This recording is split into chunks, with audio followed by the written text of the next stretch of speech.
Now we have the charter act of, ये last charter act है, charter act of 1853।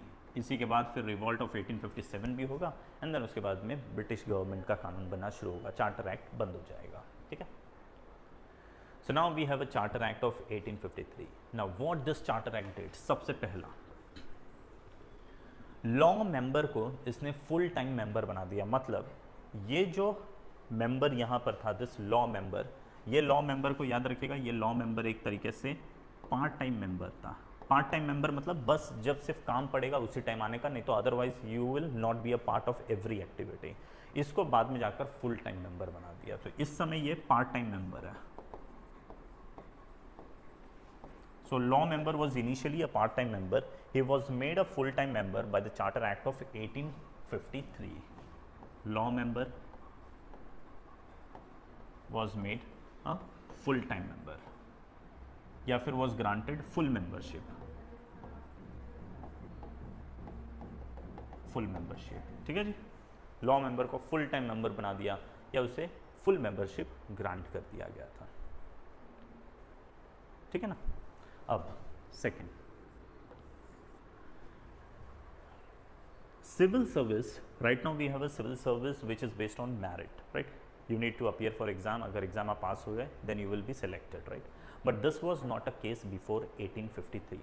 1853 से पहले आप सिविल सर्वेंट ऑफिसर कैसे बनेंगे, तो आपका जान पहचान कंपनी के बोर्ड ऑफ डायरेक्टर्स लोग जिसके भी नाम को सपोर्ट करेंगे उसको बना दिया जाता था। मतलब स्पॉन्सरशिप, मुकेश अंबानी या अंबानी, जैसा हम रिलायंस एग्जांपल लेके चल रहे हैं ना, तो रिलायंस वाले लोग ने जिसको भी बोला कि भाई उसको वहाँ का चेयरमैन बना दो। अब फॉर एग्जांपल रिलायंस में इस समय करंट में आपको कोई पोजीशन चाहिए, समझिए वहाँ पर आप कोई मैनेजर बनना चाहते हैं, चीफ मैनेजर बनना चाहते हैं, कुछ भी, एग्ज़ाम तो अपनी जगह पे, लेकिन अगर अंबानी फैमिली सपोर्ट पे आ जाएगा कि बना देते हैं, तो कोई एग्ज़ाम देने की ज़रूरत है नहीं ना, तो सीधा बना देगा। यही वाला केस पहले होता था कि ईस्ट इंडिया कंपनी के जो मालिक लोग थे, शेयर होल्डर्स लोग थे, उन लोग जिसको भी नाम को सपोर्ट कर देंगे कि भाई इसको बना दो, तो उसी को बना दिया जाता था।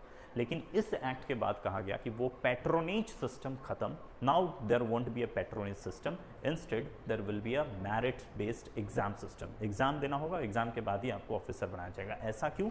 क्योंकि वहाँ पर आपको जो अफेयर्स देखना है, पहली बात, you are not a sovereign entity, you are under the government, first thing. And second चीज़, वहाँ पर आपको पब्लिक वेलफेयर के लिए काम करना है, तो ऑब्वियसली आपके पास मेरिट बेस्ड क्वालिफिकेशन होना चाहिए। ठीक है, सो यहाँ पर अब हो गया कि जो सिविल सर्वेंट्स था, civil servants shall be appointed, shall be appointed based on merit based exam, based on merit based exam। ठीक है, hence leading to end of patronage system, end of patronage system। ठीक है, तो civil service में patronage system को and कौन से act ने किया, तो it is this act of charter act of 1853, this ended the patronage system. ठीक है, देन ये बताइए, बोर्ड ऑफ डायरेक्टर्स में total number of, sorry, court of directors में टोटल नंबर ऑफ मेंबर्स कितने थे? कोर्ट ऑफ डायरेक्टर्स 24 है ना, 24 मेंबर्स। तो इसने उस मेंबर्स को रिड्यूस करके कर दिया 18 मेंबर्स। ठीक है, the number of the strength of court of directors was reduce to 18। और कहा कि जो 6 कम हो गया है वहां पर नए 6 को भरा जाएगा, लेकिन वो नॉमिनेटेड मेंबर्स होंगे, वो डायरेक्टर्स, वो कंपनी के शेयर होल्डर्स द्वारा चुने हुए लोग नहीं होंगे, but instead there will be a nominated members. ठीक है, तो this 6 members shall be nominated by the government, by the government। ठीक है, this 6 members shall be nominated by the government। So court of directors 24 members से reduce करके 6 कर दिया गया डायरेक्टर्स के स्ट्रेंथ को, और कहा गया कि they will be replaced by the 6 members nominated by the government. ठीक है, और एक फाइनल बट इंपॉर्टेंट चीज in this act, final but important चीज, ठीक है, ये हो गया ना, फाइनल बट इंपॉर्टेंट चीज, देखिए गवर्नर जनरल ऑफ इंडिया है ये भाई साहब, ठीक है, governor general of India. Governor general of India की एग्जीक्यूटिव काउंसिल है, there is a executive council of governor general of India, ठीक है, जिसमें मेंबर्स कितने थे, तो वो गवर्नर जनरल प्लस 3 था, एक और को जोड़ दिया जब वो मीटिंग करने के टाइम पे, ठीक है, तो ये तो है ही है। बट इसके अलावा अब इस्टेब्लिश किया गया separately legislative council, legislative council, ठीक है। अब ये लेजिस्लेटिव काउंसिल में टोटल नंबर ऑफ मेंबर्स कितने होंगे, the members in this legislative council, members का स्ट्रेंथ, तो 6 मेंबर्स, 1 2 3 4 5 6 2 4 6 मेंबर्स, ठीक है। कितने मेंबर्स, तो 6 मेंबर्स होंगे। अब ये 6 के 6 members, all members will be nominated members. हाँ, ये सब कैसे मेंबर्स होंगे, नॉमिनेटेड मेंबर्स। नॉमिनेटेड मेंबर्स किसको बोला जाता है, डायरेक्टली आप किसी को उठाकर मेंबर बना देते हैं तो वो नॉमिनेटेड मेंबर्स। देखिए सिविल सर्विस में भी उठाकर बना दिया जाता था, लेकिन इस एक्ट ने कहा कि अब सिविल सर्विस में किसी को, जो सर्वेंट्स लोग हैं वो अब एग्जाम के थ्रू आएंगे, लेकिन कुछ जो हायर पोजीशन है जैसे board of control, court of directors या लेजिस्लेटिव, ये तो लेजिस्लेचर की बात हो रही है, तो लेजिस्लेचर जो होगी विधायिकी, उसमें कैसे मेंबर्स आते थे, तो पहले नॉमिनेटेड मेंबर्स आते थे, डायरेक्ट उठाया और लॉ मेकिंग का पार्ट बना दिया जाता था। तो यहाँ पर वही सिस्टम है, डायरेक्टली उठाकर लॉ मेंबर, मतलब नॉमिनेट करके मेंबर बना दिया। बट इसमें एक very important thing, out of this 6 members 1 member shall represent Agra, मतलब this particular member will be there only when the law making या फिर the decision related to Agra is to be taken, ठीक है। 1 member shall be representing the Bengal, ठीक है, 1 member represents Madras, और एक है जो बॉम्बे को रिप्रेजेंट कर रहा था, 1 वाज रिप्रेजेंटिंग ऑफ बॉम्बे। यानी एंड रिमेंबर दीज मेंबर्स वो ऑल ब्रिटिशर्स हैं, इंडियन कोई भी नहीं है, ऑल आर ब्रिटिशर्स, लेकिन that Britisher 1 person who is representing Agra will participate in this legislative council, will participate here only when the matter related to Agra is to be discussed, ठीक है वो अंग्रेज, लेकिन उस अंग्रेज को बोला कि भाई तू आगरा का रिप्रेजेंटेटिव है, तो मीटिंग में तभी आएगा जब आगरा से रिलेटेड कोई मैटर होगा, ठीक है। तो है अंग्रेज, लेकिन लोकल एरिया का रिप्रेजेंटेशन हो रहा है, ठीक है। So it is by this act for the very first time in India a local area representation का कॉन्सेप्ट स्टार्ट हुआ, right. So this led to या फिर you can say first time local area representation started, first time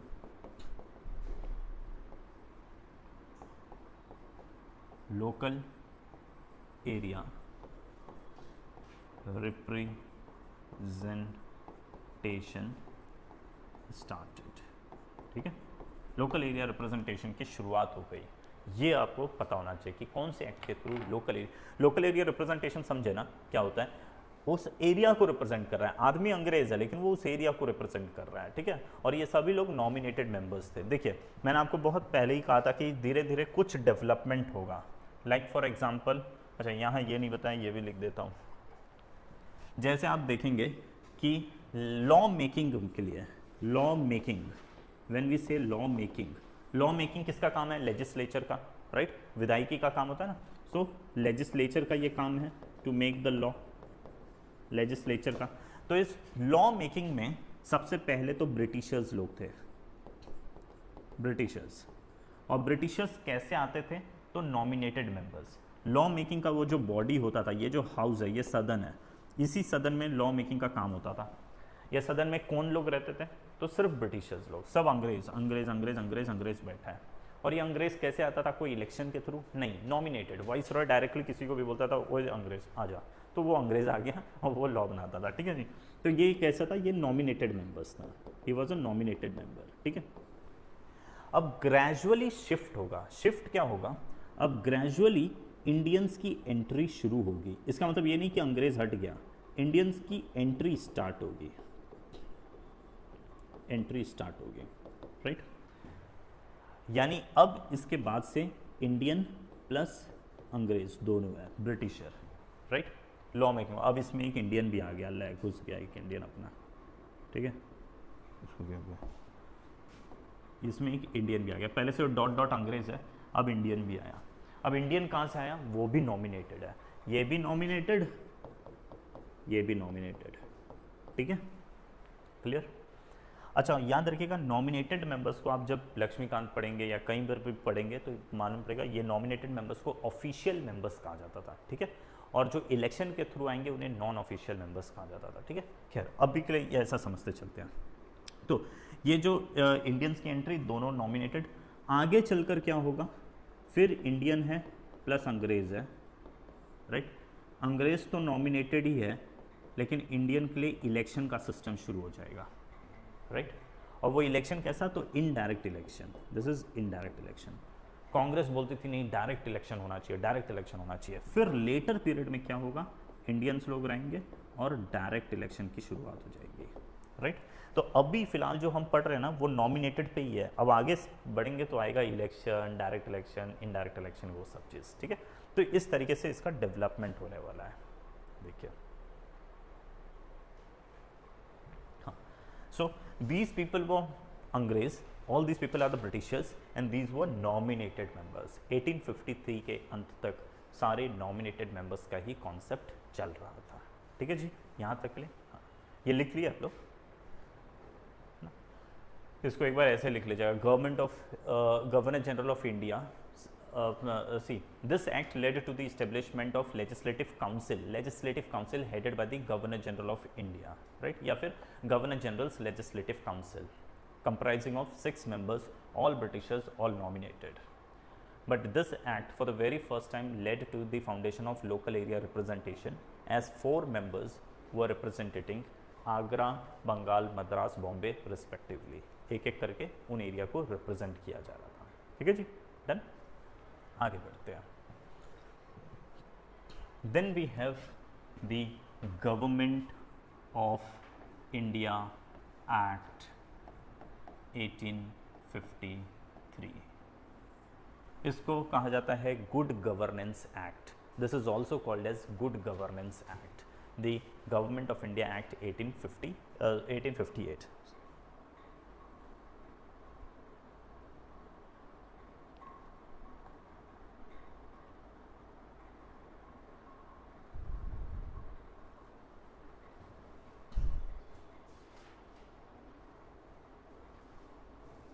ठीक है जी, बढ़ेगा। Now what is this, sorry this is 58 ना, मैंने 53 लिख दिया।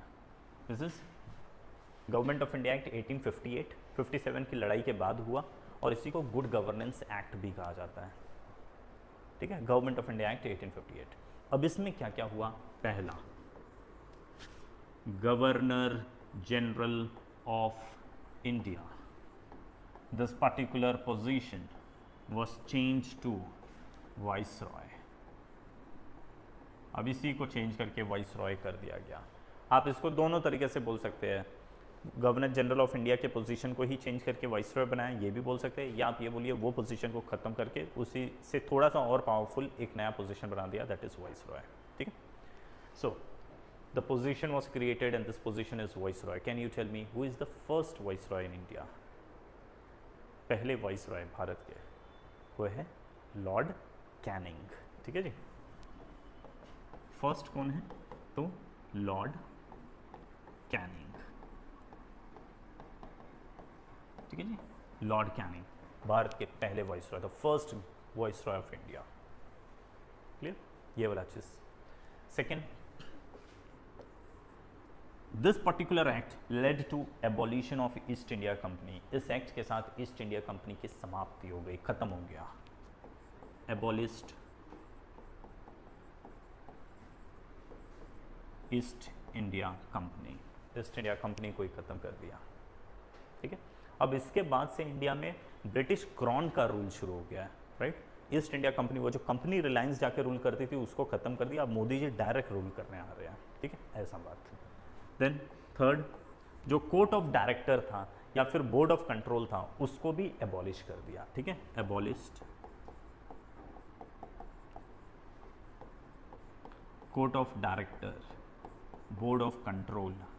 ईस्ट इंडिया कंपनी नहीं रहा तो ये सब रख के अब क्या ही करना है, तो ईस्ट इंडिया कंपनी गई, साथ में कोर्ट ऑफ डायरेक्टर का पोजीशन गया, बोर्ड ऑफ कंट्रोल का पोजीशन गया, both of this position was abolished. ठीक है जी। देन आगे क्या किया, फिर इन लोग ने ये किया, क्या बोलते हैं उसको, एक नया पोजीशन बनाया called secretary of state, right. New position was created a new position, उसको कहा जाता है secretary of state. A very important position बाद में फ्यूचर में बनेगा, सेक्रेटरी ऑफ स्टेट। ठीक है, सेक्रेटरी ऑफ स्टेट, जो भी बंदा सेक्रेटरी ऑफ स्टेट होगा, the person who will be a secretary of state shall be responsible to the British parliament. मतलब इंडिया का पूरा जो भी अफेयर्स चल रहा है वो आकर ब्रिटिश पार्लियामेंट में आकर उसी का काम होगा पूरा एक्सप्लेन करना, बताना, फलाना ढिगराना। वो गवर्नमेंट का आदमी रहता है, एक तरीके का मंत्री ही है ये। ठीक है, सो इसके बारे में याद रखिएगा, ही वॉज रिस्पॉन्सिबल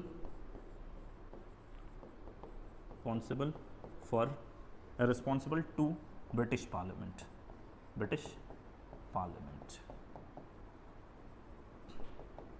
ठीक है। और इसको हेल्प करने के लिए अब एक नई काउंसिल बनाई जाएगी जिसको कहा जाएगा इंडियन काउंसिल, और वही काउंसिल अब कानून बनाएगी जिसको Indian council act 1861, Indian council act 1892, ये सब आना शुरू होगा। ठीक है, इसको बनाने के लिए मतलब देखिए, if this is India, the highest position was governor general of India, यह हाईएस्ट पोजीशन था। इसके हेल्प करने के लिए एक एग्जीक्यूटिव काउंसिल एग्जिस्ट करती थी। ठीक है, और प्लस इसी के अंडर में एक लेजिस्लेटिव काउंसिल बनाया गया था जिसमें 6 मेंबर थे और लोकल एरिया रिप्रेजेंटेशन चल रहा था, राइट। अब क्या हुआ, 1858 के कानून के साथ में ये इंडिया है। पहली बात तो कंपनी वंपनी अब सब खत्म हो गया, ईस्ट इंडिया कंपनी वंपनी सब खत्म हो चुका है, डायरेक्टली ब्रिटिश क्राउन के अंडर में आ चुका है, किंग के कंट्रोल में आ गया है, ये पूरा एरिया किंग का है। तो अब इस एरिया में किंग का एक रिप्रेजेंटेटिव आएगा और वही इस एरिया का हाईएस्ट पोजीशन होगा, भले ही दिखावे के लिए लेकिन हाईएस्ट। जैसा अपने इंडिया में प्रेसिडेंट्स है ना, हम बोलते हैं ना कि प्रेसिडेंट के पास पावर नहीं है बट हाईएस्ट पोजीशन है। सिमिलरली भले पावर काम करने का वैसा नहीं होगा लेकिन ये हाईएस्ट पोजीशन होगा। तो वो रिप्रेजेंटेटिव, जो किंग के रिप्रेजेंटेटिव को ही आप वाइसरॉय बोलते हैं। वाइसरॉय का मतलब होता है द रिप्रेजेंटेटिव ऑफ किंग और क्वीन। ठीक है, तो इंडिया में वाइसरॉय का पोजीशन यहीं से शुरू हो गया। ठीक है, पहला चीज़। दूसरा, अब what about legislature and executive work.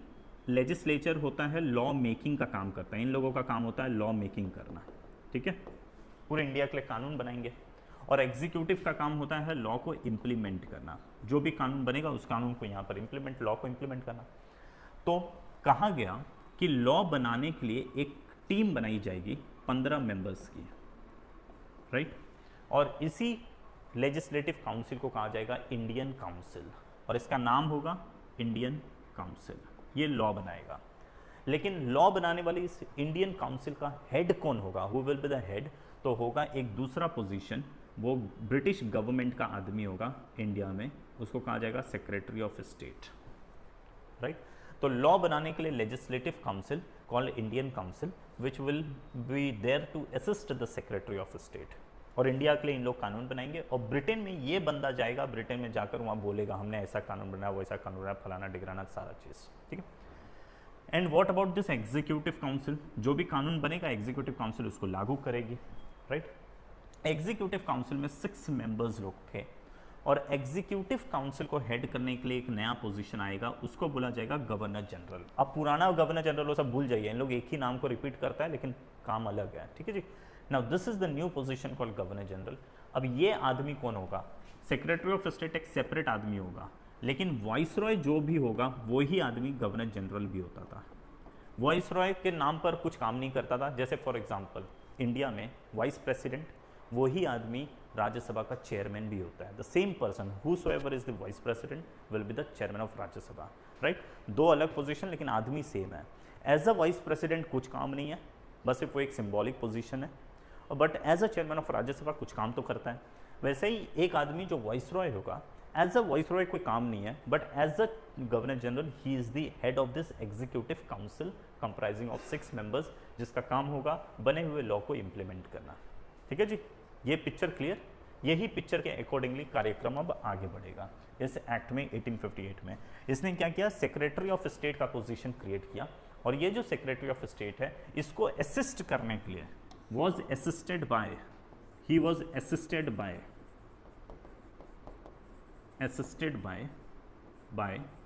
whom, by 15 members legislative council या 15 members council called Indian Council, legislative लिख लीजिए, legislative council called Indian Council।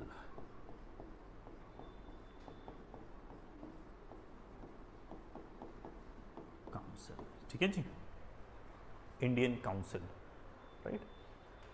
So secretary of state का पोजीशन बना, एंड एक वो भी देख लीजिए गवर्नर जनरल वाला एक नया पोजीशन बना जिसके अंडर में एग्जीक्यूटिव काउंसिल भी हुआ करती थी, ठीक है, governor generals executive council, and also governor generals executive council, ये इसी ने क्रिएट किया, what, governor generals executive council comprising of 6 members, जिसमें 6 मेंबर्स थे, ठीक है जी, इज इट क्लियर। और ये वाला जो एक्ट है that is government of India act 1858, it is also called what, good governance act, पहला चीज़ ये भी याद रखिएगा, it is called good governance act, right. And second चीज़, इसी एक्ट के through direct control of British crown का इंडिया में स्टार्ट हो गया। इससे पहले डायरेक्ट नहीं था, वो रिलायंस के थ्रू वहाँ पर मोदी जी अपना कंट्रोल बना रहे हैं, लेकिन अब रिलायंस को बोला साइड, मैं ही डायरेक्टली कंट्रोल करूँगा, ठीक है। सो बाय दिस एक्ट या this act led to a direct control of British crown in India, ये भी एक बार लिख लीजिएगा, this act led to direct control of British government in India. This act led to direct control of British government in India.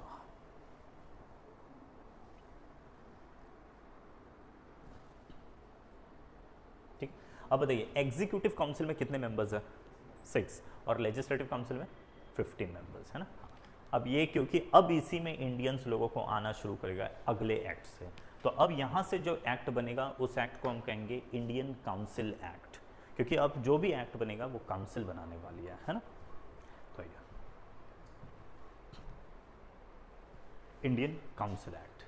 So now we have the very important act called Indian council act of 1861,